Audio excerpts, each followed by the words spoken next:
وَمَا اخْتَلَفْتُمْ فِيهِ مِنْ شَيْءٍ فَحُكْمُهُ إِلَى اللَّهِ ذَلِكُمُ اللَّهُ رَبِّي عَلَيْهِ تَوَكَّلْتُ وَإِلَيْهِ أُنِيبُ۔ تمہارے درمیان جس معاملے میں بھی اختلاف ہو اس کا فیصلہ کرنا اللہ کا کام ہے،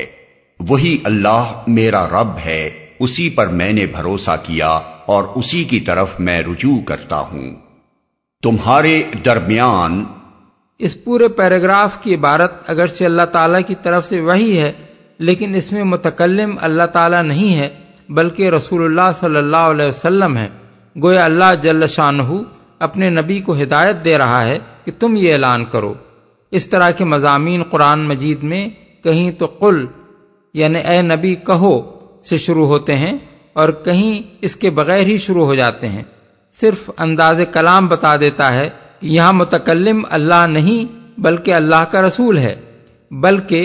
بعض مقامات پر تو کلام اللہ کا ہوتا ہے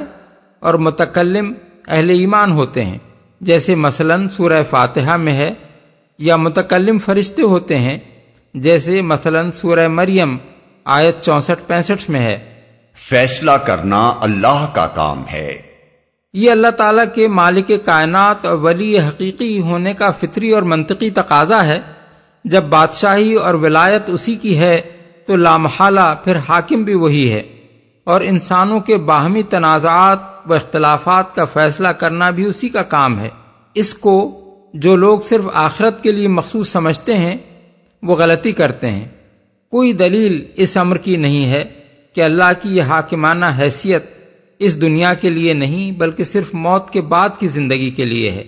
اسی طرح جو لوگ اس دنیا میں صرف عقائد اور چند مذہبی مسائل تک اسے محدود قرار دیتے ہیں وہ بھی غلطی پر ہیں۔ قرآن مجید کے الفاظ عام ہیں اور وہ صاف صاف علی الاطلاق تمام تنازعات و اختلافات میں اللہ کو فیصلہ کرنے کا اصل حقدار قرار دے رہے ہیں۔ ان کی روح سے خدا جس طرح آخرت کا مالک یوم الدین ہے، اسی طرح اس دنیا میں بھی احکم الحاکمین ہے، اور جس طرح وہ اعتقادی اختلافات میں یہ طے کرنے والا ہے کہ حق کیا ہے اور باطل کیا، ٹھیک اسی طرح قانونی حیثیت سے بھی وہی یہ طے کرنے والا ہے کہ انسان کے لیے پاک کیا ہے اور ناپاک کیا، جائز و حلال کیا ہے اور حرام و مکروہ کیا، اخلاق میں بدی و زشتی کیا ہے اور نیکی و خوبی کیا، معاملات میں کس کا کیا حق ہے اور کیا نہیں ہے، معاشرت اور تمدن اور سیاست اور معیشت میں کون سے طریقے درست ہیں اور کون سے غلط۔ آخر اسی بنیاد پر تو قرآن میں یہ بات اصول قانون کے طور پر ثبت کی گئی ہے کہ فَإِن تَنَازَعْتُمْ فِي شَيْءٍ فَرُدُّوهُ إِلَى اللَّهِ وَالرَّسُولِ سورہ النساء آیت 59، اور مَا كَانَ لِمُؤْمِنٍ وَلَا مُؤْمِنَةٍ اذا قضى الله ورسوله امرا ان يكون لهم الخيرة من امرهم سورہ الاحزاب آیت 36، اور اتبعوا ما انزل الیکم من ربکم ولا تتبعوا من دونه اولیاء سورہ الاعراف آیت 3۔ پھر جس سیاق و سباق میں یہ آیت آئی ہے اس کے اندر یہ ایک اور معنی بھی دے رہی ہے، اور وہ یہ ہے کہ اختلافات کا فیصلہ کرنا اللہ تعالیٰ کا محض قانونی حق ہی نہیں ہے جس کے ماننے یا نہ ماننے پر آدمی کے کافر و مومن ہونے کا مدار ہے، بلکہ اللہ فی الواقع عملاً بھی حق اور باطل کا فیصلہ کر رہا ہے، جس کی بدولت باطل اور اس کے پرستار آخر کار تباہ ہوتے ہیں اور حق اور اس کے پرستار سرفراز کیے جاتے ہیں، خواہ اس فیصلے کے نفاذ میں دنیا والوں کو کتنی ہی تاخیر ہوتی نظر آتی ہو۔ یہ مضمون آگے آیت 24 میں بھی آ رہا ہے اور اس سے پہلے قرآن مجید میں متعدد مقامات پر گزر چکا ہے۔ وہی اللہ میرا رب ہے، یعنی جو اختلافات کا فیصلہ کرنے والا اصل حاکم ہے۔ رجوع کرتا ہوں، یہ دو فعل ہیں جن میں سے ایک بصیغہ ماضی بیان کیا گیا ہے اور دوسرا بصیغہ مضارع جس میں استمرار کا مفہوم پایا جاتا ہے۔ صیغہ ماضی میں فرمایا میں نے اس پر بھروسہ کیا، یعنی ایک دفعہ میں نے ہمیشہ ہمیشہ کے لیے فیصلہ کر لیا کہ جیتے جی مجھے اسی کی مدد، اسی کی رہنمائی، اسی کی حمایت و حفاظت اور اسی کے فیصلے پر اعتماد کرنا ہے۔ پھر صیغہ مضارع میں فرمایا میں اسی کی طرف رجوع کرتا ہوں، یعنی جو معاملہ بھی مجھے اپنی زندگی میں پیش آتا ہے میں اس میں اللہ ہی کی طرف رجوع کیا کرتا ہوں۔ کوئی مصیبت، تکلیف یا مشکل پیش آتی ہے تو کسی کی طرف نہیں دیکھتا، اس سے مدد مانگتا ہوں۔ کوئی خطرہ پیش آتا ہے تو اس کی پناہ ڈھونڈتا ہوں اور اس کی حفاظت پر بھروسہ کرتا ہوں۔ کوئی مسئلہ درپیش ہوتا ہے تو اس سے رہنمائی طلب کرتا ہوں اور اسی کی تعلیم و ہدایت میں اس کا حل یا حکم تلاش کرتا ہوں۔ اور کسی سے نزاع ہوتی ہے تو اسی کی طرف دیکھتا ہوں کہ اس کا آخری فیصلہ وہی کرے گا، اور یقین رکھتا ہوں کہ جو فیصلہ بھی وہ کرے گا وہی حق ہوگا۔ فاطر السماوات والأرض جعل لكم من أنفسكم أزواجا ومن الأنعام أزواجا يذرأكم فيه ليس كمثله شيء وهو السميع البصير۔ آسمانوں اور زمین کا بنانے والا، جس نے تمہاری اپنی جنس سے تمہارے لیے جوڑے پیدا کیے، اور اسی طرح جانوروں میں بھی انہی کے ہم جنس جوڑے بنائے، اور اس طریقے سے وہ تمہاری نسلیں پھیلاتا ہے۔ کائنات کی کوئی چیز اس کے مشابہ نہیں، وہ سب کچھ سننے اور دیکھنے والا ہے، کوئی چیز اس کے مشابہ نہیں۔ اصل الفاظ ہیں لیس کمثلہ شیء، یعنی کوئی چیز اس کے مانند جیسی نہیں ہے۔ مفسرین اور اہل لغت میں سے بعض کہتے ہیں کہ اس میں لفظ مثل پر کاف یعنی حرف تشبیہ کا اضافہ محاورے کے طور پر کیا گیا ہے، جس سے مقصود محض بات میں زور پیدا کرنا ہوتا ہے، اور عرب میں یہ طرز بیان رائج ہے۔ مثلا شاعر کہتا ہے وَقَتَلَ كَمِثْلِ جُذُعِ النَّخْلِ، اور ایک دوسرا شاعر کہتا ہے ما ان کمثلہم فی الناس من احد۔ بعض دوسرے حضرات کا قول یہ ہے کہ اس جیسا کوئی نہیں کہنے کی بجائے اس کے مثل جیسا کوئی نہیں کہنے میں مبالغہ ہے۔ مراد یہ ہے کہ اگر بفرض محال اللہ کا کوئی مثل ہوتا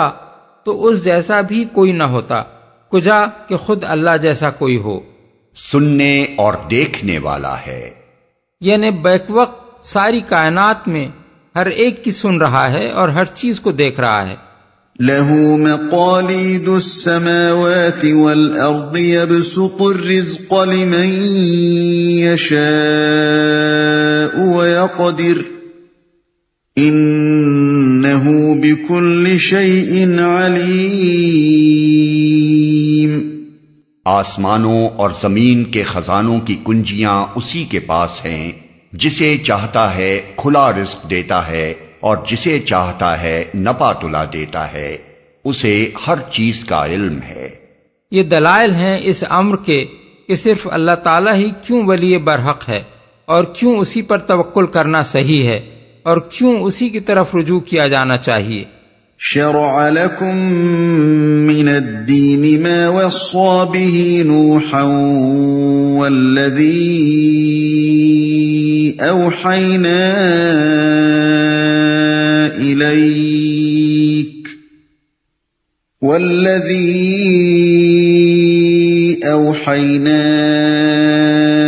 إليك وما وصينا به إبراهيم وموسى وعيسى أن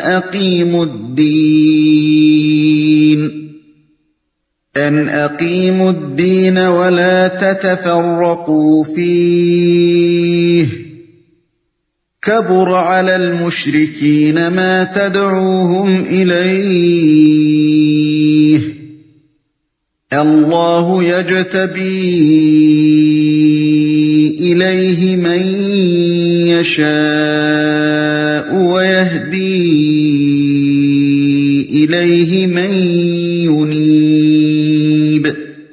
اس نے تمہارے لیے دین کا وہی طریقہ مقرر کیا ہے جس کا حکم اس نے نوح کو دیا تھا، اور جسے اے محمد اب تمہاری طرف ہم نے وحی کے ذریعے سے بھیجا ہے۔ اور جس کی ہدایت ہم ابراہیم اور موسیٰ اور عیسیٰ کو دے چکے ہیں، اس تاکید کے ساتھ کہ قائم کرو اس دین کو اور اس میں متفرق نہ ہو جاؤ۔ یہی بات ان مشرکین کو سخت ناگوار ہوئی ہے جس کی طرف اے محمد تم انہیں دعوت دے رہے ہو۔ اللہ جسے چاہتا ہے اپنا کر لیتا ہے، اور وہ اپنی طرف آنے کا راستہ اسی کو دکھاتا ہے جو اس کی طرف رجوع کرے۔ متفرق نہ ہو جاؤ،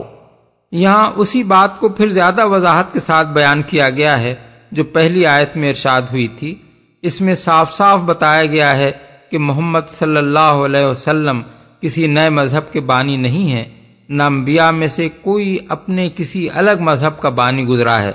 بلکہ اللہ کی طرف سے ایک ہی دین ہے جسے شروع سے تمام انبیاء پیش کرتے چلے آ رہے ہیں، اور اسی کو محمد صلی اللہ علیہ وسلم بھی پیش کر رہے ہیں۔ اس سلسلے میں سب سے پہلے حضرت نوح کا نام لیا گیا ہے جو طوفان کے بعد موجودہ نسل انسانی کے اولین پیغمبر تھے۔ اس کے بعد نبی صلی اللہ علیہ وسلم کا ذکر کیا گیا ہے جو آخری نبی ہیں۔ پھر حضرت ابراہیم کا نام لیا گیا ہے جنہیں اہل عرب اپنا پیشوا مانتے تھے، اور آخر میں حضرت موسیٰ اور حضرت عیسیٰ کا ذکر کیا گیا ہے جن کی طرف یہودی اور عیسائی اپنے مذہب کو منسوب کرتے ہیں۔ اس سے مقصود یہ نہیں ہے کہ انہی 5 انبیاء کو اس دین کی ہدایت کی گئی تھی، بلکہ اصل مقصد یہ بتانا ہے کہ دنیا میں جتنے انبیاء بھی آئے ہیں سب ایک ہی دین لے کر آئے ہیں، اور نمونے کے طور پر ان 5 جلیل القدر انبیاء کا نام لے دیا گیا ہے جن سے دنیا کو معروف ترین آسمانی شریعتیں ملی ہیں۔ یہ آیت چونکہ دین اور اس کے مقصود پر بڑی اہم روشنی ڈالتی ہے، اس لیے ضروری ہے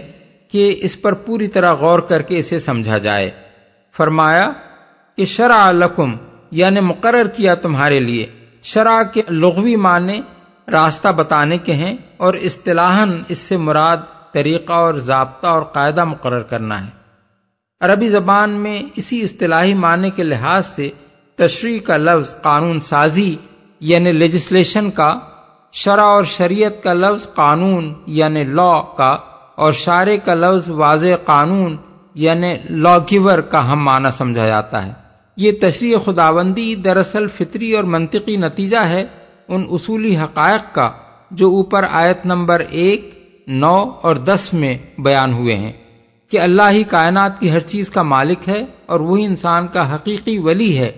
اور انسانوں کے درمیان جس امر میں بھی اختلاف ہو اس کا فیصلہ کرنا اسی کا کام ہے۔ اب چونکہ اصولاً اللہ ہی مالک اور ولی اور حاکم ہے، اس لیے لامحالہ وہی اس کا حق رکھتا ہے کہ انسان کے لیے قانون و ضابطہ بنائے، اور اسی کی یہ ذمہ داری ہے کہ انسانوں کو یہ قانون و ضابطہ دے۔ چنانچہ اپنی اس ذمہ داری کو اس نے یوں ادا کر دیا ہے۔ پھر فرمایا من الدین یعنی از قسم دین۔ شاہ ولی اللہ صاحب نے اس کا ترجمہ از آئین کیا ہے، یعنی اللہ تعالیٰ نے جو تشریح فرمائی ہے اس کی نوعیت آئین کی ہے۔ لفظ دین کی جو تشریح ہم اس سے پہلے سورہ زمر میں کر چکے ہیں،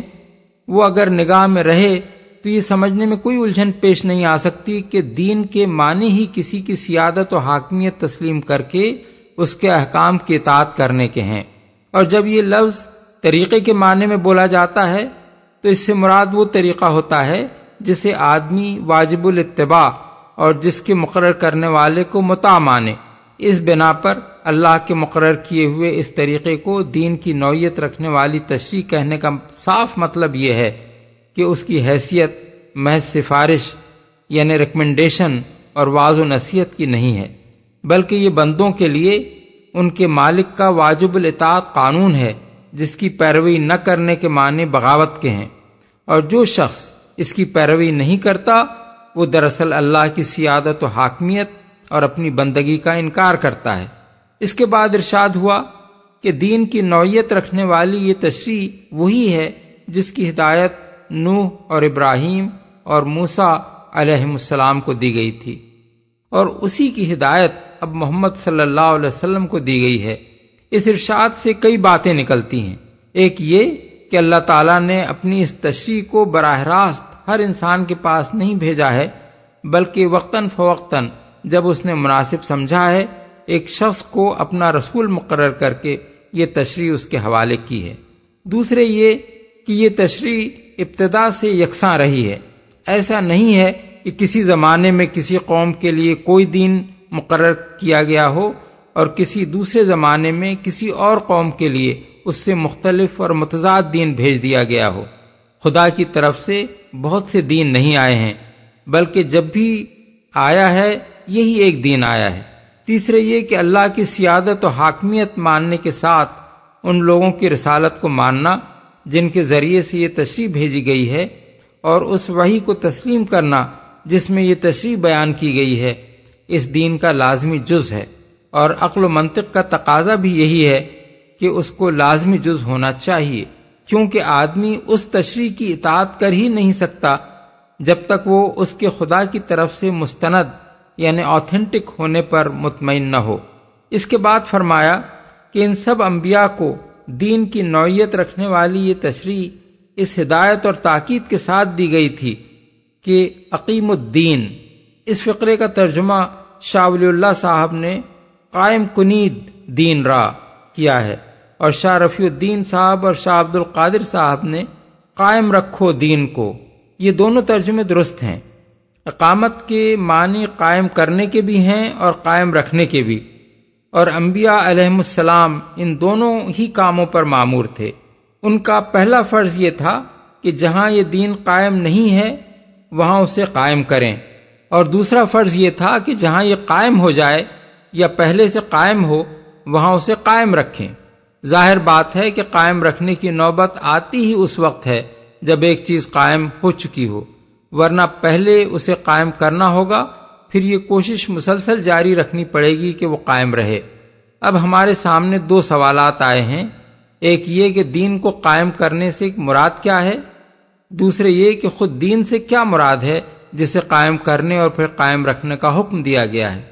ان دونوں باتوں کو بھی اچھی طرح سمجھ لینا چاہیے۔ قائم کرنے کا لفظ جب کسی مادی یا جسمانی چیز کے لیے استعمال ہوتا ہے تو اس سے مراد بیٹھے کو اٹھانا ہوتا ہے، مثلا کسی انسان یا جانور کو اٹھانا، یا پڑی ہوئی چیز کو کھڑا کرنا ہوتا ہے جیسے بانس یا ستون کو قائم کرنا، یا کسی چیز کے بکھرے ہوئے اجزاء کو جمع کر کے بلند کرنا ہوتا ہے جیسے کسی خالی زمین میں عمارت قائم کرنا۔ لیکن جو چیزیں مادی نہیں بلکہ معنوی ہوتی ہیں ان کے لیے جب قائم کرنے کا لفظ استعمال کیا جاتا ہے تو اس سے مراد اس چیز کی محض تبلیغ کرنا نہیں بلکہ اس پر کما حقہ عمل درآمد کرنا، اسے رواج دینا اور اسے عملاً نافذ کرنا ہوتا ہے۔ مثلا جب ہم کہتے ہیں کہ فلاں شخص نے اپنی حکومت قائم کی تو اس کے معنی یہ نہیں ہوتے کہ اس نے اپنی حکومت کی طرف دعوت دی، بلکہ یہ ہوتے ہیں کہ اس نے ملک کے لوگوں کو اپنا مطیع کر لیا اور حکومت کے تمام شعبوں کی ایسی تنظیم کر دی کہ ملک کا سارا انتظام اس کے احکام کے مطابق چلنے لگا۔ اسی طرح جب ہم کہتے ہیں کہ ملک میں عدالتیں قائم ہیں تو اس کے معنی یہ ہوتے ہیں کہ انصاف کرنے کے لیے منصف مقرر ہیں اور وہ مقدمات کی سماعت کر رہے ہیں اور فیصلے دے رہے ہیں، نہ یہ کہ عدل و انصاف کی خوبیاں خوب بیان کی جا رہی ہیں اور لوگ ان کے قائل ہو رہے ہیں۔ اسی طرح جب قرآن مجید میں حکم دیا جاتا ہے کہ نماز قائم کرو تو اس سے مراد نماز کی دعوت و تبلیغ نہیں ہوتی بلکہ یہ ہوتی ہے کہ نماز کو اس کی تمام شرائط کے ساتھ نہ صرف خود ادا کرو بلکہ ایسا انتظام کرو کہ وہ اہل ایمان میں باقاعدگی کے ساتھ رائج ہو جائے، مسجدیں ہوں، جمعہ و جماعت کا اہتمام ہو، وقت کی پابندی کے ساتھ اذانیں دی جائیں،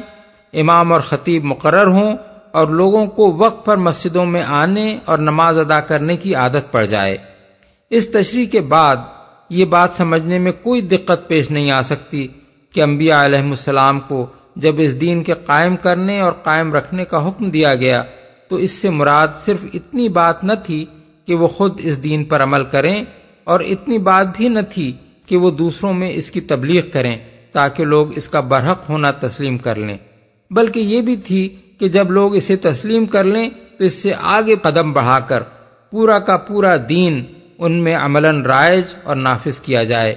تاکہ اس کے مطابق عمل درآمد ہونے لگے اور ہوتا رہے۔ اس میں شک نہیں کہ دعوت و تبلیغ اس کام کا لازمی ابتدائی مرحلہ ہے جس کے بغیر دوسرا مرحلہ پیش نہیں آ سکتا، لیکن ہر صاحب عقل آدمی خود دیکھ سکتا ہے کہ اس حکم میں دعوت و تبلیغ کو مقصود کی حیثیت نہیں دی گئی ہے، بلکہ دین قائم کرنے اور قائم رکھنے کو مقصود قرار دیا گیا ہے۔ دعوت و تبلیغ اس مقصد کے حصول کا ذریعہ ضرور ہے، مگر بجائے خود مقصد نہیں ہے، کجا کہ کوئی شخص اسے انبیاء کے مشن کا مقصد وحید قرار دے بیٹھے۔ اب دوسرے سوال کو لیجئے۔ بعض لوگوں نے دیکھا کہ جس دین کو قائم کرنے کا حکم دیا گیا ہے وہ تمام انبیاء علیہم السلام کے درمیان مشترک ہے، اور شریعتیں ان سب کی مختلف رہی ہیں، جیسے کہ اللہ تعالیٰ خود فرماتا ہے لِكُلٍّ جَعَلْنَا مِنْكُمْ شِرْعَةً وَمِنْهَاجًا۔ اس لیے انہوں نے یہ رائے قائم کر لی کہ لا محالہ اس دین سے مراد شرعی احکام و ضوابط نہیں ہے، بلکہ صرف توحید و آخرت اور کتاب و نبوت کا ماننا اور اللہ تعالیٰ کی عبادت بجا لانا ہے۔ یہ حد سے حد اس میں وہ موٹے موٹے اخلاقی اصول شامل ہیں جو سب شریعتوں میں مشترک رہے ہیں، لیکن یہ ایک بڑی سطحی رائے ہے جو محض سرسری نگاہ سے دین کی وحدت اور شرائع کے اختلاف کو دیکھ کر قائم کر لی گئی ہے، اور یہ ایسی خطرناک رائے ہے کہ اگر اس کی اصلاح نہ کر دی جائے تو آگے بڑھ کر بات دین و شریعت کی اس تفریق تک جا پہنچے گی جس میں مبتلا ہو کر سینٹ پال نے دین بلا شریعت کا نظریہ پیش کیا اور سیدنا مسیح علیہ السلام کی امت کو خراب کر دیا۔ اس لیے کہ جب شریعت دین سے الگ ایک چیز ہے اور حکم صرف دین کو قائم کرنے کا ہے نہ کہ شریعت کو، تو لامحالہ مسلمان بھی عیسائیوں کی طرح شریعت کو غیر اہم اور اس کی اقامت کو غیر مقصود بالذات سمجھ کر نظر انداز کر دیں گے اور صرف ایمانیات اور موٹے موٹے اخلاقی اصولوں کو لے کر بیٹھ جائیں گے۔ اس طرح کے قیاسات سے دین کا مفہوم متعین کرنے کے بجائے آخر کیوں نہ ہم خود اللہ کی کتاب سے پوچھ لیں کہ جس دین کو قائم کرنے کا حکم یہاں دیا گیا ہے، آیا اس سے مراد صرف ایمانیات اور چند بڑے بڑے اخلاقی اصول ہی ہیں یا شرعی احکام بھی؟ قرآن مجید کا جب ہم تتبع کرتے ہیں تو اس میں جن چیزوں کو دین میں شمار کیا گیا ہے ان میں حسب ذیل چیزیں بھی ہمیں ملتی ہیں۔ نمبر 1، وما امروا الا ليعبدوا الله مخلصين له الدين حنفاء ويقيموا الصلاة ويؤتوا الزكاة وذلك دين القیمہ، سورہ البینہ آیت 5۔ یعنی اور ان کو حکم نہیں دیا گیا مگر اس بات کا کہ یکسو ہو کر اپنے دین کو اللہ کے لیے خالص کرتے ہوئے اس کی عبادت کریں اور نماز قائم کریں اور زکوٰۃ دیں، اور یہی راست رو ملت کا دین ہے۔ اس سے معلوم ہوا کہ نماز اور زکوٰۃ اس دین میں شامل ہیں، حالانکہ ان دونوں کے احکام مختلف شریعتوں میں مختلف رہے ہیں۔ کوئی شخص بھی یہ نہیں کہہ سکتا کہ تمام پچھلی شریعتوں میں نماز کی یہی شکل و حیت، یہی اس کے اجزاء، یہی اس کی رکعتیں، یہی اس کا قبلہ، یہی اس کے اوقات اور یہی اس کے دوسرے احکام رہے ہیں۔ اسی طرح زکوٰۃ کے متعلق بھی کوئی یہ دعویٰ نہیں کر سکتا کہ تمام شریعتوں میں یہی اس کا نصاب، یہی اس کی شرحیں اور یہی اس کی تحصیل و تقسیم کے احکام رہے ہیں، لیکن اختلاف شرائع کے باوجود اللہ تعالیٰ ان دونوں چیزوں کو دین میں شمار کر رہا ہے۔ نمبر 2، حرمت علیکم المیتۃ والدم ولحم الخنزیر وما اہل لغیر اللہ بہ سے لے کر الیوم اکملت لکم دینکم آیت کے آخر تک، سورہ المائدہ آیت 3۔ یعنی تمہارے لیے حرام کیا گیا مردار اور خون اور سور کا گوشت اور وہ جانور جو اللہ کے سوا کسی اور کے نام پر ذبح کیا گیا ہو، اور وہ جو گلا گھٹ کر یا چوٹ کھا کر یا بلندی سے گر کر یا ٹکر کھا کر مرا ہو، یا جسے کسی درندے نے پھاڑا ہو، سوائے اس کے جسے تم نے زندہ پا کر ذبح کر لیا، اور وہ جو کسی آستانے پر ذبح کیا گیا ہو، نیز یہ بھی تمہارے لیے حرام کیا گیا کہ تم پانسوں کے ذریعے سے اپنی قسمت معلوم کرو۔ یہ سب کام فسق ہیں۔ آج کافروں کو تمہارے دین کی طرف سے مایوسی ہو چکی ہے، لہذا تم ان سے نہ ڈرو بلکہ مجھ سے ڈرو۔ آج میں نے تمہارے دین کو تمہارے لیے مکمل کر دیا۔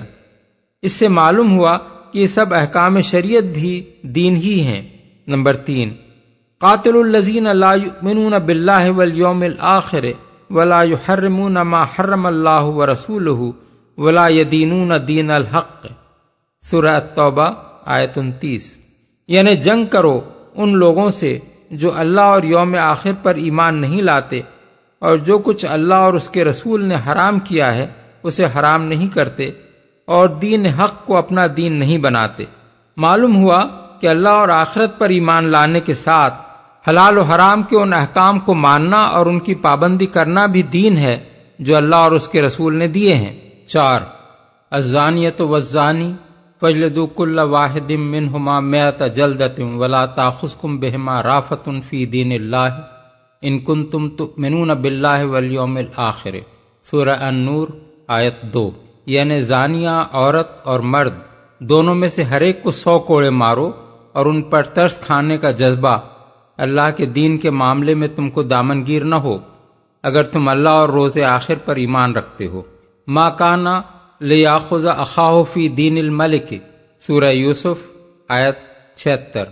یعنی یوسف اپنے بھائی کو بادشاہ کے دین میں پکڑ لینے کا مجاز نہ تھا۔ اس سے معلوم ہوا کہ فوجداری قانون بھی دین ہے۔ اگر آدمی خدا کے فوجداری قانون پر چلے تو وہ خدا کے دین کا پیرو ہے، اور اگر بادشاہ کے قانون پر چلے تو بادشاہ کے دین کا پیرو۔ یہ 4 تو وہ نمونے ہیں جن میں شریعت کے احکام کو بالفاظ صریح دین سے تعبیر کیا گیا ہے، لیکن اس کے علاوہ اگر غور سے دیکھا جائے تو معلوم ہوتا ہے کہ جن گناہوں پر اللہ تعالیٰ نے جہنم کی دھمکی دی ہے، مثلا زنا، سود خواری، قتل مومن، یتیم کا مال کھانا، باطل طریقوں سے لوگوں کے مال لینا وغیرہ، اور جن جرائم کو خدا کے عذاب کا موجب قرار دیا ہے، مثلا عمل قوم لوط اور لین دین میں قوم شعیب کا رویہ، ان کا سدباب لازماً دین ہی میں شمار ہونا چاہیے۔ اس لیے کہ دین اگر جہنم اور عذاب الہی سے بچانے کے لیے نہیں آیا ہے تو اور کس چیز کے لیے آیا ہے؟ اسی طرح وہ احکام شریعت بھی دین ہی کا حصہ ہونے چاہیے جن کی خلاف ورزی کو خلود فی النار کا موجب قرار دیا گیا ہے۔ مثلا میراث کے احکام جن کو بیان کرنے کے بعد آخر میں ارشاد ہوا ہے کہ وَمَن يَعْصِ اللَّهَ وَرَسُولَهُ وَيَتَعَدَّ حُدُودَهُ يُدْخِلْهُ نَارًا خَالِدًا فِيهَا وَلَهُ عَذَابٌ مُهِينٌ،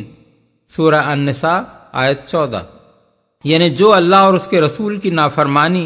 اور اللہ کے حدود سے تجاوز کرے گا، اللہ اس کو دوزخ میں ڈالے گا جس میں وہ ہمیشہ رہے گا، اور اس کے لیے رسوا کن عذاب ہے۔ اسی طرح جن چیزوں کی حرمت اللہ تعالیٰ نے پوری شدت اور قطعیت کے ساتھ بیان کی ہے، مثلا ماں بہن اور بیٹی کی حرمت، شراب کی حرمت، چوری کی حرمت، جوئے کی حرمت، جھوٹی شہادت کی حرمت، ان کی تحریم کو اگر اقامت دین میں شامل نہ کیا جائے تو اس کے معنی یہ ہیں کہ اللہ تعالیٰ نے کچھ غیر ضروری احکام بھی دے دیے ہیں جن کا اجرا مقصود نہیں ہے۔ علی ھذا القیاس جن کاموں کو اللہ تعالیٰ نے فرض قرار دیا ہے، مثلا روزہ اور حج، ان کی اقامت کو بھی محض اس بہانے اقامت دین سے خارج نہیں کیا جا سکتا کہ رمضان کے 30 روزے تو پچھلی شریعتوں میں نہ تھے، اور کعبے کا حج تو صرف اس شریعت میں تھا جو اولاد ابراہیم کی اسماعیلی شاخ کو ملی تھی۔ دراصل ساری غلط فہمی صرف اس وجہ سے پیدا ہوئی ہے کہ آیت لِكُلٍّ جَعَلْنَا مِنْكُمْ شِرْعَةً وَمِنْهَاجًا، یعنی ہم نے تم میں سے ہر امت کے لیے ایک شریعت اور ایک راہ مقرر کر دی کا الٹا مطلب لے کر اسے یہ معنی پہنا دیے گئے ہیں کہ شریعت چونکہ ہر امت کے لیے الگ تھی اور حکم صرف اس دین کے قائم کرنے کا دیا گیا ہے جو تمام انبیاء کے درمیان مشترک تھا، اس لیے اقامت دین کے حکم میں اقامت شریعت شامل نہیں ہے۔ حالانکہ در حقیقت اس آیت کا مطلب اس کے بالکل برعکس ہے۔ سورہ مائدہ میں جس مقام پر یہ آیت آئی ہے اس کے پورے سیاق و سباق کو آیت 41 سے آیت 50 تک اگر کوئی شخص بغور پڑھے تو معلوم ہوگا کہ اس آیت کا صحیح مطلب یہ ہے کہ جس نبی کی امت کو جو شریعت بھی اللہ تعالیٰ نے دی تھی وہ اس امت کے لیے دین تھی، اور اس کے دور نبوت میں اسی کی اقامت مطلوب تھی۔ اور اب چونکہ سیدنا محمد صلی اللہ علیہ وسلم کا دور نبوت ہے، اس لیے امت محمدیہ کو جو شریعت دی گئی ہے وہ اس دور کے لیے دین ہے، اور اس کا قائم کرنا ہی دین کا قائم کرنا ہے۔ رہا ان شریعتوں کا اختلاف تو اس کا مطلب یہ نہیں ہے کہ خدا کی بھیجی ہوئی شریعتیں باہم متضاد تھیں، بلکہ اس کا مطلب یہ ہے کہ ان کے جزیات میں حالات کے لحاظ سے کچھ فرق رہا ہے۔ مثال کے طور پر نماز اور روزے کو دیکھیے، نماز تمام شریعتوں میں فرض رہی ہے، مگر قبلہ ساری شریعتوں کا ایک نہ تھا، اور اس کے اوقات اور رکعات اور اجزاء میں بھی فرق تھا۔ اسی طرح روزہ ہر شریعت میں فرض تھا، مگر رمضان کے 30 روزے دوسری شریعتوں میں نہ تھے۔ اس سے یہ نتیجہ نکالنا صحیح نہیں ہے کہ مطلقاً نماز اور روزہ تو اقامت دین میں شامل ہے، مگر ایک خاص طریقے سے نماز پڑھنا اور خاص زمانے میں روزہ رکھنا اقامت دین سے خارج ہے۔ بلکہ اس سے صحیح طور پر جو نتیجہ نکلتا ہے وہ یہ ہے کہ ہر نبی کی امت کے لیے اس وقت کی شریعت میں نماز اور روزے کے لیے جو قاعدے مقرر کیے گئے تھے، انہی کے مطابق اس زمانے میں نماز پڑھنا اور روزہ رکھنا دین قائم کرنا تھا، اور اب اقامت دین یہ ہے کہ ان عبادتوں کے لیے شریعت محمدیہ میں جو طریقہ رکھا گیا ہے ان کے مطابق انہیں ادا کیا جائے۔ انہی دو مثالوں پر دوسرے تمام احکام شریعت کو بھی قیاس کر لیجئے۔ قرآن مجید کو جو شخص بھی آنکھیں کھول کر پڑھے گا اسے یہ بات صاف نظر آئے گی کہ یہ کتاب اپنے ماننے والوں کو کفر اور کفار کی رعیت فرض کر کے مغلوبانہ حیثیت میں مذہبی زندگی بسر کرنے کا پروگرام نہیں دے رہی ہے، بلکہ یہ علانیہ اپنی حکومت قائم کرنا چاہتی ہے، اپنے پیرووں سے مطالبہ کرتی ہے کہ وہ دین حق کو فکری، اخلاقی، تہذیبی اور قانونی و سیاسی حیثیت سے غالب کرنے کے لیے جان لڑا دیں، اور ان کو انسانی زندگی کی اصلاح کا وہ پروگرام دیتی ہے جس کے بہت بڑے حصے پر صرف اسی صورت میں عمل کیا جا سکتا ہے جب حکومت کا اقتدار اہل ایمان کے ہاتھ میں ہو۔ یہ کتاب اپنے نازل کیے جانے کا مقصد یہ بیان کرتی ہے کہ انا انزلنا الیک الکتاب بالحق لتحکم بین الناس بما اراک اللہ، سورہ النساء آیت 105، یعنی اے نبی ہم نے یہ کتاب حق کے ساتھ تم پر نازل کی ہے تاکہ تم لوگوں کے درمیان فیصلہ کرو اس روشنی میں جو اللہ نے تمہیں دکھائی ہے۔ اس کتاب میں زکوٰۃ کی تحصیل و تقسیم کے جو احکام دیے گئے ہیں وہ صریحاً اپنے پیچھے ایک ایسی حکومت کا تصور رکھتے ہیں جو ایک مقرر قاعدے کے مطابق زکوٰۃ وصول کر کے مستحقین تک پہنچانے کا ذمہ لے، سورہ توبہ آیت 60 اور 103۔ اس کتاب میں سود کو بند کرنے کا جو حکم دیا گیا ہے اور سود خواری جاری رکھنے والوں کے خلاف جو اعلان جنگ کیا گیا ہے، سورہ البقرہ آیت 275 279، وہ اسی صورت میں روب عمل آ سکتا ہے جب ملک کا سیاسی اور معاشی نظام پوری طرح اہل ایمان کے ہاتھ میں ہو۔ اس کتاب میں قاتل سے قصاص لینے کا حکم، سورہ البقرہ آیت 178، چوری پر ہاتھ کاٹنے کا حکم، سورہ المائدہ آیت 38، زنا اور قذف پر حد جاری کرنے کا حکم، سورہ النور آیات 2 اور 4۔ اس مفروضے پر نہیں دیا گیا ہے کہ ان احکام کے ماننے والے لوگوں کو کفار کی پولیس اور عدالتوں کے ماتحت رہنا ہوگا۔ اس کتاب میں کفار سے قتال کا حکم، سورہ البقرہ آیات 190 اور 216، یہ سمجھتے ہوئے نہیں دیا گیا ہے کہ اس دین کے پیرو کفر کی حکومت میں فوج بھرتی کر کے اس حکم کی تعمیل کریں گے۔ اس کتاب میں اہل کتاب سے جزیہ لینے کا حکم، سورہ التوبہ آیت 29، اس مفروضے پر نہیں دیا گیا ہے کہ مسلمان کافروں کی رعایا ہوتے ہوئے ان سے جزیہ وصول کریں گے اور ان کی حفاظت کا ذمہ لیں گے۔ اور یہ معاملہ صرف مدنی صورتوں ہی تک محدود نہیں ہے، مکی صورتوں میں بھی دیدہ بینا کو علانیہ یہ نظر آ سکتا ہے کہ ابتدا ہی سے جو نقشہ پیش نظر تھا وہ دین کے غلبے و اقتدار کا تھا، نہ کہ کفر کی حکومت کے تحت دین اور اہل دین کے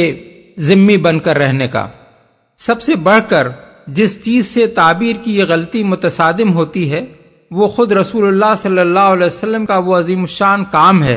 جو حضور نے 23 سال کے زمانہ رسالت میں انجام دیا۔ آخر کون نہیں جانتا کہ آپ نے تبلیغ و تلوار دونوں سے پورے عرب کو مسخر کیا اور اس میں ایک مکمل حکومت کا نظام ایک مفصل شریعت کے ساتھ قائم کر دیا جو اعتقادات اور عبادات سے لے کر شخصی کردار، اجتماعی اخلاق، تہذیب و تمدن، معیشت و معاشرت، سیاست و عدالت اور صلح و جنگ تک زندگی کے تمام گوشوں پر حاوی تھی۔ اگر حضور کے اس پورے کام کو اقامت دین کے اس حکم کی تفسیر نہ مانا جائے جو اس آیت کے مطابق تمام انبیاء سمیت آپ کو دیا گیا تھا تو پھر اس کے دو ہی معنی ہو سکتے ہیں، یا تو معاذ اللہ حضور پر یہ الزام عائد کیا جائے کہ کہ آپ معمور تو صرف ایمانیات اور اخلاق کے موٹے موٹے اصولوں کی محض تبلیغ و دعوت پر ہوئے تھے، مگر آپ نے اس سے تجاوز کر کے بطور خود ایک حکومت قائم کر دی اور ایک مفصل قانون بنا ڈالا جو شرائع انبیاء کی قدر مشترک سے مختلف بھی تھا اور زائد بھی۔ یا پھر اللہ تعالیٰ پر یہ الزام رکھا جائے کہ وہ سورہ شورا میں مذکورہ بالا اعلان کر چکنے کے بعد خود اپنی بات سے منحرف ہو گیا، اور اس نے اپنے آخری نبی سے نہ صرف وہ کام لیا جو اس صورت کی اعلان کردہ اقامت دین سے بہت کچھ زائد اور مختلف تھا، بلکہ اس کام کی تکمیل پر اپنے پہلے اعلان کے خلاف یہ دوسرا اعلان بھی کر دیا کہ الیوم اکملت لکم دینکم، یعنی آج میں نے تمہارے لیے تمہارا دین مکمل کر دیا۔ اعاذنا اللہ من ذالک۔ ان دو صورتوں کے سوا اگر کوئی تیسری صورت ایسی نکلتی ہو جس سے اقامت دین کی یہ تعبیر بھی قائم رہے اور اللہ یا اس کے رسول پر کوئی الزام بھی عائد نہ ہوتا ہو تو ہم ضرور اسے معلوم کرنا چاہیں گے۔ اقامت دین کا حکم دینے کے بعد آخری بات جو اللہ تعالیٰ نے اس آیت میں ارشاد فرمائی ہے وہ یہ ہے کہ لا تتفرقوا فیہ، یعنی دین میں تفرقہ نہ برپا کرو یا اس کے اندر متفرق نہ ہو جاؤ۔ دین میں تفرقہ سے مراد یہ ہے کہ آدمی دین کے اندر اپنی طرف سے کوئی نرالی بات ایسی نکالے جس کی کوئی معقول گنجائش اس میں نہ ہو، اور اصرار کرے کہ اس کی نکالی ہوئی بات کے ماننے ہی پر کفر و ایمان کا مدار ہے، پھر جو ماننے والے ہوں انہیں لے کر نہ ماننے والوں سے جدا ہو جائے۔ یہ نرالی بات کئی طرح کی ہو سکتی ہے۔ وہ یہ بھی ہو سکتی ہے کہ دین میں جو چیز نہ تھی وہ اس میں لا کر شامل کر دی جائے، یہ بھی ہو سکتی ہے کہ دین میں جو بات شامل تھی اسے نکال باہر کیا جائے، یہ بھی ہو سکتی ہے کہ دین کی نصوص میں تحریف کی حد تک پہنچی ہوئی تعویلات کر کے نرالے عقائد اور انوکھے اعمال ایجاد کیے جائیں، اور یہ بھی ہو سکتی ہے کہ دین کی باتوں میں رد و بدل کر کے اس کا حلیہ بگاڑا جائے، مثلا جو چیز اہم تھی اسے غیر اہم بنا دیا جائے، اور جو چیز حد سے حد مباح کے درجے میں تھی اسے فرض و واجب بلکہ اس سے بھی بڑھا کر اسلام کا رکن رکین بنا ڈالا جائے۔ اسی طرح کی حرکتوں سے انبیاء علیہ السلام کی امتوں میں پہلے تفرقہ برپا ہوا، پھر رفتہ رفتہ ان فرقوں کے مذاہب بالکل الگ مستقل ادیان بن گئے جن کے ماننے والوں میں اب یہ تصور تک باقی نہیں رہا ہے کہ کبھی ان سب کی اصل ایک تھی۔ اس تفرقے کا اس جائز اور معقول اختلاف رائے سے کوئی تعلق نہیں ہے جو دین کے احکام کو سمجھنے اور نصوص پر غور کر کے ان سے مسائل مستنبط کرنے میں فطری طور پر اہل علم کے درمیان واقع ہوتا ہے، اور جس کے لیے خود کتاب اللہ کے الفاظ میں لغت اور محاورے اور قواعد زبان کے لحاظ سے گنجائش ہوتی ہے۔ جو اس کی طرف رجوع کرے۔ یہاں پھر وہی بات دہرائی گئی ہے جو اس سے پہلے آیت 8 اور 9 میں ارشاد ہو چکی ہے۔ اس جگہ یہ بات ارشاد فرمانے کا مدعا یہ ہے کہ تم ان لوگوں کے سامنے دین کی صاف شاہراہ پیش کر رہے ہو، اور یہ نادان اس نعمت کی قدر کرنے کے بجائے الٹے اس پر بگڑ رہے ہیں،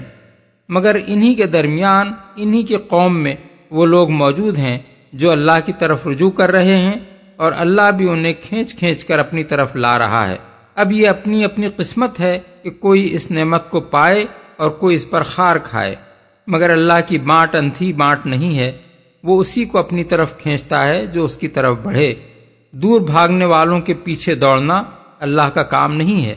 وَمَا تَفَرَّقُوا إِلَّا مِن بَعْدِ مَا جَاءَهُمُ الْعِلْمُ بَغْيًا بَيْنَهُمْ وَلَوْلَا كَلِمَةٌ سَبَقَتْ مِن رَّبِّكَ إِلَىٰ أَجَلٍ مُّسَمًّى لَّقُضِيَ بَيْنَهُمْ وَإِنَّ الَّذِينَ أُورِثُوا الْكِتَابَ مِن بَعْدِهِمْ لَفِي شَكٍّ مِّنْهُ مُرِيبٍ۔ لوگوں میں جو تفرقہ رونما ہوا وہ اس کے بعد ہوا کہ ان کے پاس علم آ چکا تھا، اور اس بنا پر ہوا کہ وہ آپس میں ایک دوسرے پر زیادتی کرنا چاہتے تھے۔ اگر تیرا رب پہلے ہی یہ نہ فرما چکا ہوتا کہ ایک وقت مقرر تک فیصلہ ملتوی رکھا جائے گا تو ان کا قضیہ چکا دیا گیا ہوتا، اور حقیقت یہ ہے کہ اگلوں کے بعد جو لوگ کتاب کے وارث بنائے گئے وہ اس کی طرف سے بڑے اضطراب انگیز شک میں پڑے ہوئے ہیں۔ ان کے پاس علم آ چکا تھا، یعنی تفریقے کا سبب یہ نہ تھا کہ اللہ تعالیٰ نے انبیاء نہیں بھیجے تھے اور کتابیں نازل نہیں کی تھیں، اس وجہ سے لوگ راہ راست نہ جاننے کے باعث اپنے اپنے الگ مذاہب اور مدارس فکر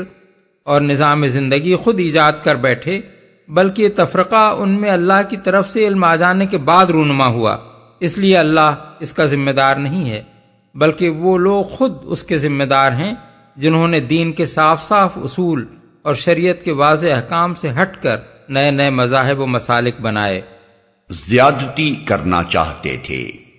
یعنی اس تفرقہ پردازی کا محرک کوئی نیک جذبہ نہیں تھا، بلکہ یہ اپنی نرالی اپج دکھانے کی خواہش، اپنا الگ جھنڈا بلند کرنے کی فکر، آپس کی زدم زدہ، ایک دوسرے کو زک دینے کی کوشش اور مال و جاہ کی طلب کا نتیجہ تھی۔ ہوشیار اور حوصلہ مند لوگوں نے دیکھا کہ بندگان خدا اگر سیدھے سیدھے خدا کے دین پر چلتے رہیں تو بس ایک خدا ہوگا جس کے آگے لوگ جھکیں گے، ایک رسول ہوگا جس کو لوگ پیشوا اور رہنما مانیں گے، ایک کتاب ہوگی جس کی طرف لوگ رجوع کریں گے، اور ایک صاف عقیدہ اور بے لاگ ضابطہ ہوگا جس کی پیروی وہ کرتے رہیں گے۔ اس نظام میں ان کی اپنی ذات کے لیے کوئی مقام امتیاز نہیں ہو سکتا جس کی وجہ سے ان کی مشیخت چلے اور لوگ ان کے گرد جمع ہوں اور ان کے آگے سر بھی جھکائیں اور جیبیں بھی خالی کریں۔ یہی وہ اصل سبب تھا جو نئے نئے عقائد اور فلسفے، نئے نئے طرز عبادت اور مذہبی مراسم اور نئے نئے نظام حیات ایجاد کرنے کا محرک بنا، اور اسی نے خلق خدا کے ایک بڑے حصے کو دین کی صاف شاہراہ سے ہٹا کر مختلف راہوں میں پراگندہ کر دیا۔ پھر یہ پراگندگی ان گروہوں کی باہمی بحث و جدال اور مذہبی و معاشی اور سیاسی کشمکش کی بدولت شدید تلخیوں میں تبدیل ہوتی چلی گئی، یہاں تک کہ نوبت ان خونریزیوں تک پہنچی جن کے چھینٹوں سے تاریخ انسانی سرخ ہو رہی ہے۔ قضیہ چکا دیا گیا ہوتا، یعنی دنیا ہی میں عذاب دے کر ان سب لوگوں کا خاتمہ کر دیا جاتا جو گمراہیاں نکالنے اور جان بوجھ کر ان کی پیروی کرنے کے مجرم تھے، اور صرف راہ راست پر چلنے والے باقی رکھے جاتے، جس سے یہ بات واضح ہو جاتی کہ خدا کے نزدیک حق پر کون ہے اور باطل پر کون۔ لیکن اللہ تعالیٰ نے یہ دو ٹوک فیصلہ قیامت تک کے لیے ملتوی کر رکھا ہے، کیونکہ دنیا میں یہ فیصلہ کر دینے کے بعد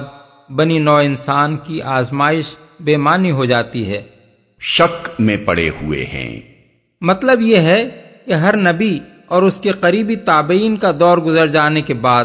جب پچھلی نسلوں تک کتاب اللہ پہنچی تو انہوں نے اسے یقین و اعتماد کے ساتھ نہیں لیا، بلکہ وہ اس کے متعلق سخت شکوک اور ذہنی الجھنوں میں مبتلا ہو گئیں۔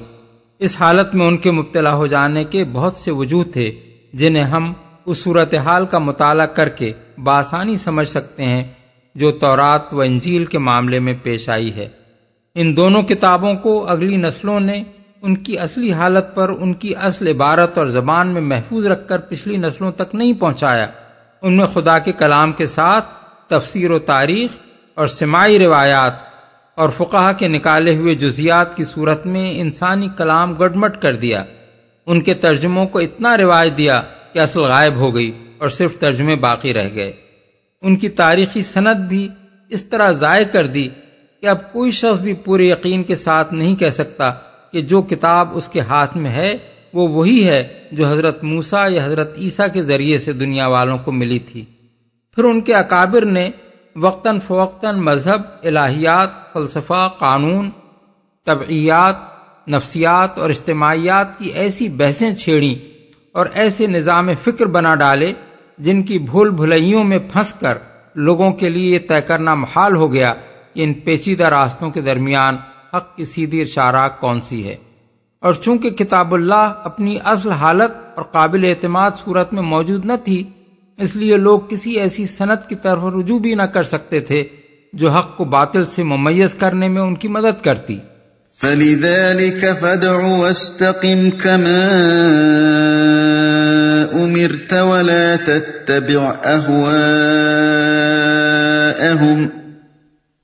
وَلَا تتبع أهواءهم وقل آمنت بما أنزل الله من كتاب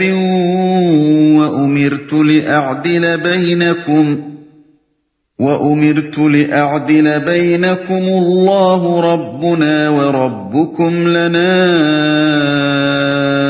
أعمالنا ولكم أعمالكم لا حجة بيننا وبينكم الله يجمع بيننا وإليه المصير۔ چونکہ یہ حالت پیدا ہو چکی ہے، اس لیے اے محمد اب تم اسی دین کی طرف دعوت دو اور جس طرح تمہیں حکم دیا گیا ہے اس پر مضبوطی کے ساتھ قائم ہو جاؤ، اور ان لوگوں کی خواہشات کا اتباع نہ کرو، اور ان سے کہہ دو کہ اللہ نے جو کتاب بھی نازل کی ہے میں اس پر ایمان لایا، مجھے حکم دیا گیا ہے کہ میں تمہارے درمیان انصاف کروں، اللہ ہی ہمارا رب بھی ہے اور تمہارا رب بھی، ہمارے اعمال ہمارے لیے ہیں اور تمہارے اعمال تمہارے لیے، ہمارے اور تمہارے درمیان کوئی جھگڑا نہیں، اللہ ایک روز ہم سب کو جمع کرے گا اور اسی کی طرف سب کو جانا ہے۔ ان لوگوں کی خواہشات کا اتباع نہ کرو، یعنی ان کو راضی کرنے کے لیے اس دین کے اندر کوئی رد و بدل اور کمی بیشی نہ کرو، کچھ لو اور کچھ دو کے اصول پر ان گمراہ لوگوں سے کوئی مصالحت نہ کرو، ان کے اوہام اور تعصبات اور جاہلانہ طور طریقوں کے لیے دین میں کوئی گنجائش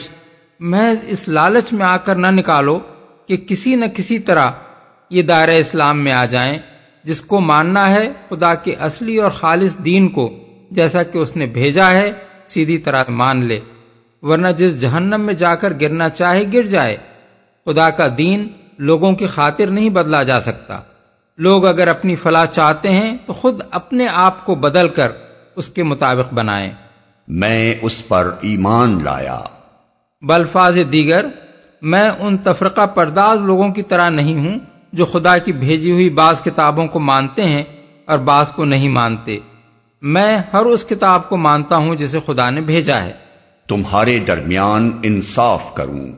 اس جامع فقرے کے کئی مطلب ہیں۔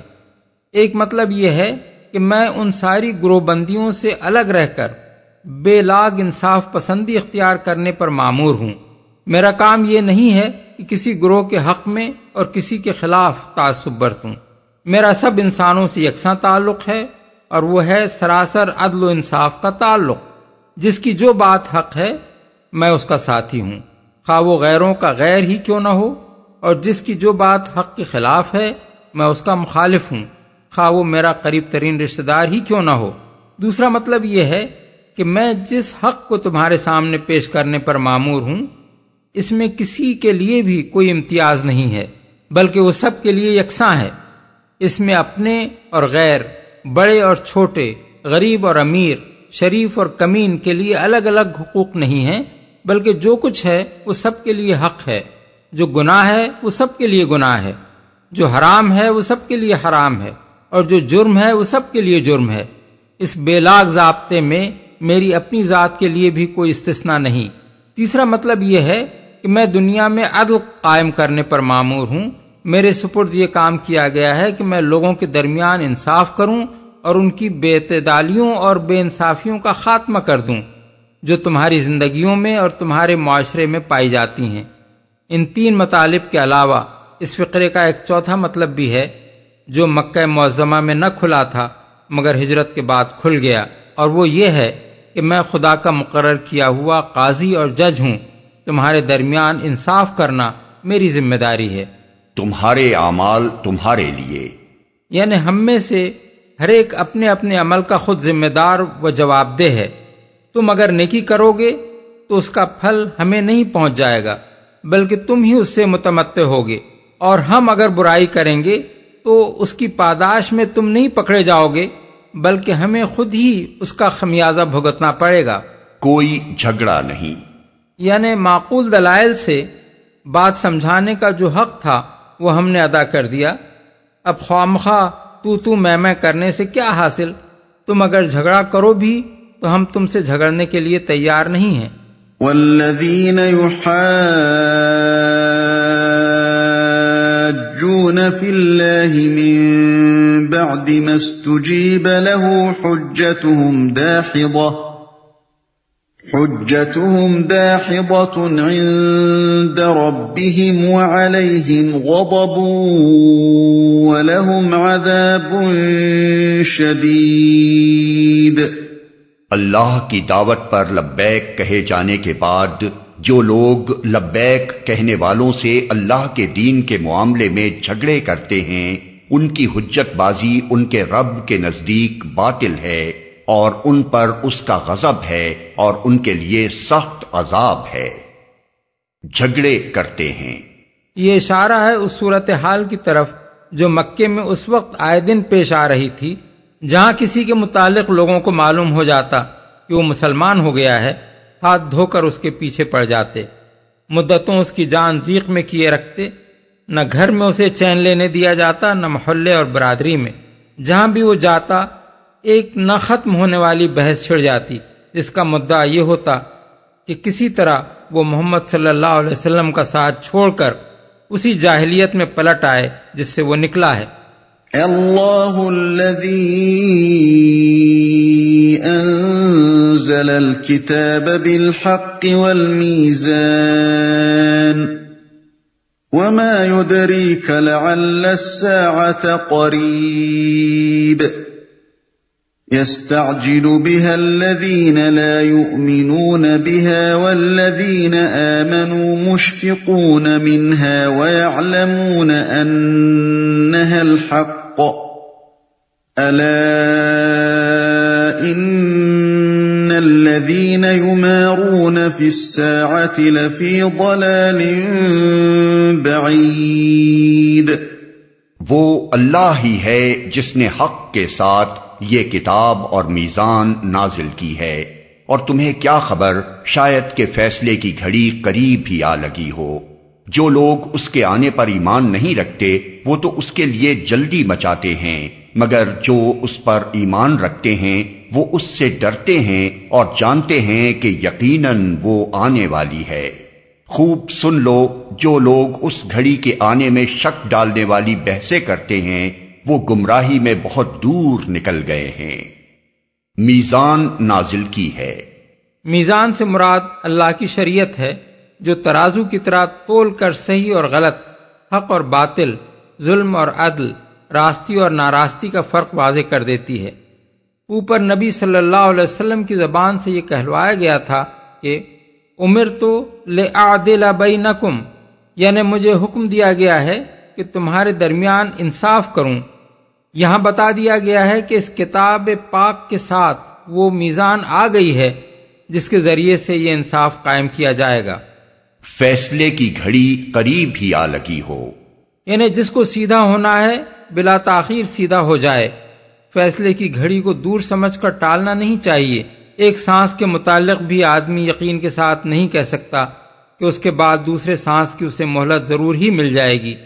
ہر سانس آخری سانس ہو سکتا ہے۔ اللہ لطیف بعباده یرزق من یشاء وهو القوی العزیز۔ اللہ اپنے بندوں پر بہت مہربان ہے، جسے جو کچھ چاہتا ہے دیتا ہے، اور وہ بڑی قوت والا اور زبردست ہے، بہت مہربان ہے۔ اصل میں لفظ لطیفن استعمال ہوا ہے جس کا پورا مفہوم مہربان سے ادا نہیں ہوتا۔ اس لفظ میں دو مفہوم شامل ہیں، ایک یہ کہ اللہ اپنے بندوں پر بڑی شفقت و عنایت رکھتا ہے، دوسرے یہ کہ وہ بڑی باریک بینی کے ساتھ ان کی دقیق ترین ضروریات پر بھی نگاہ رکھتا ہے جن تک کسی کی نگاہ نہیں پہنچ سکتی، اور انہیں اس طرح پورا کرتا ہے کہ وہ خود بھی محسوس نہیں کرتے کہ ہماری کون سی ضرورت کب کس نے پوری کر دی۔ پھر یہاں بندوں سے مراد محض اہل ایمان نہیں بلکہ تمام بندے ہیں، یعنی اللہ کا یہ لطف اس کے سب بندوں پر عام ہے۔ جسے جو کچھ چاہتا ہے دیتا ہے۔ مطلب یہ ہے کہ کہ اس لطف عام کا تقاضا یہ نہیں ہے کہ سب بندوں کو سب کچھ یکساں دے دیا جائے، اگرچہ وہ اپنے خزانوں سے دے سبھی کو رہا ہے، مگر اس عطا اور دین میں یکسانیت نہیں ہے۔ کسی کو کوئی چیز دی ہے تو کسی دوسرے کو کوئی اور چیز، کسی کو ایک چیز زیادہ دی ہے تو کسی اور کو کوئی دوسری چیز فراوانی کے ساتھ عطا فرما دی ہے۔ بڑی قوت والا اور زبردست ہے، یعنی اس کی عطا و بخشش کا یہ نظام اس کے اپنے زور پر قائم ہے، کسی کا یہ بلبوتا نہیں ہے کہ اسے بدل سکے، یہ زبردستی اس سے کچھ لے سکے یا کسی کو دینے سے اس کو روک